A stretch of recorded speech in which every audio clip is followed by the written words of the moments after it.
Hello बच्चों, let's take a given question. The question says a tray of mass 12 kg is supported by two identical springs as shown in figure.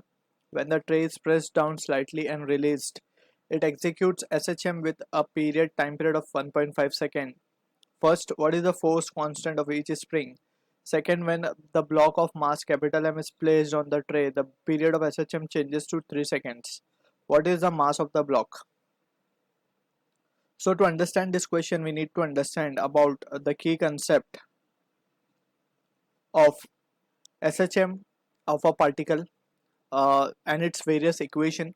So we can say, और सबसे पहले तो हम important condition समझ लेते हैं कि for a particle to perform SHM, if the motion can be expressed in the form F equals to minus kx, where F is the restoring force that is acting towards the mean position, x is the displacement given. So in that situation, और k यहाँ पे है SHM constant.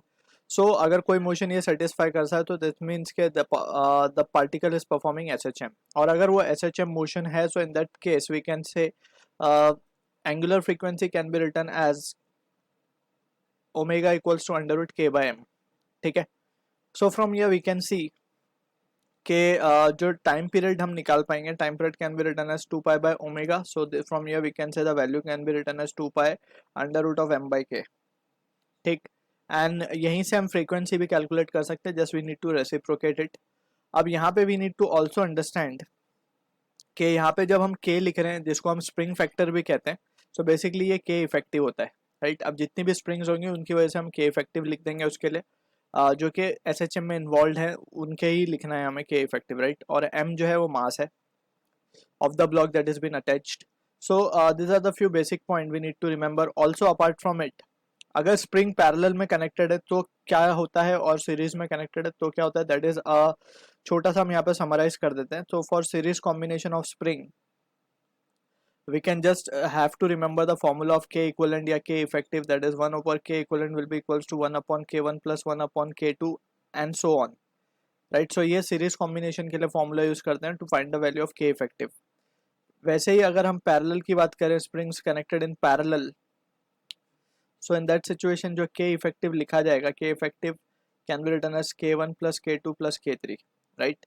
अगर दो spring आपस में joint है, so in that situation springs are called to be connected in series, and उसमें फोर्स दोनों स्प्रिंग पे सेम लगता है. पैरेलल में forces are different but elongation is same. So these are few basic point that we need to keep in mind. अब यहाँ पे हम देख के समझ सकते हैं कि जो दो स्प्रिंग्स है इनमें दोनों ही कनेक्टेड है पैरेलल में, क्योंकि जैसे हमने डिस्कस किया सीरीज के लिए दो स्प्रिंग को का दो एंड आपस में कनेक्ट होना जरूरी है. So this is the condition for series. Parallel के लिए हमें पता है एक एंड फिक्स होना चाहिए, दूसरा एंड मास को कनेक्टेड हो. सो ऐसी कंडीशन को हम कहते हैं पैरेलल. सो यहाँ पे हमें देख के समझ में आ रहा है कि द टू स्प्रिंग्स दोनों क्योंकि आइडेंटिकल है तो हम मान लेते हैं स्प्रिंग कांस्टेंट दोनों का क्या है, k है.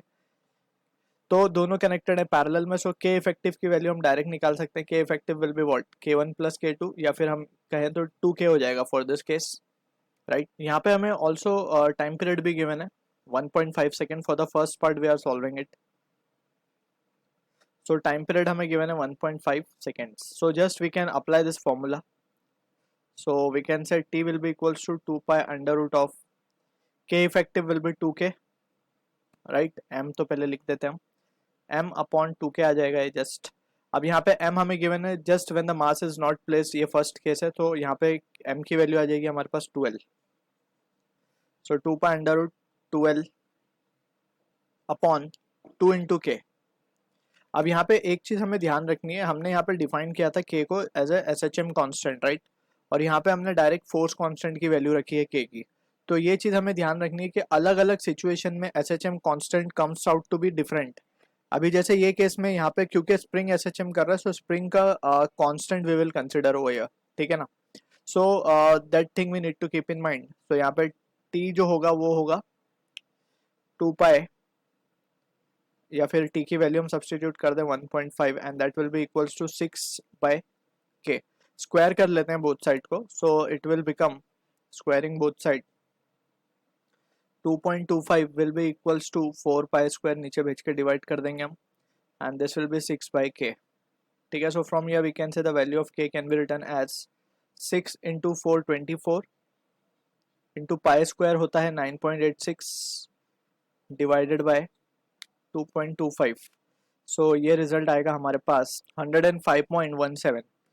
So we can say this value can be written as 105.17 Newton per meter. So this is the answer to the first part of the question. अब हम सेकंड पार्ट के लिए चलते हैं. सेकंड पार्ट में हमें बोला गया जस्ट हमने एक मास और ऐड कर दिया और टाइम पीरियड चेंज हो गया. So rest of the thing will remains the same.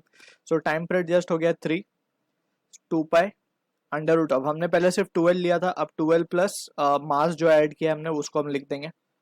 12 plus जो भी एम हमने ऐड किया वो हम लिख रहे हैं. हमें मास कैलकुलेट करना है बेसिकली.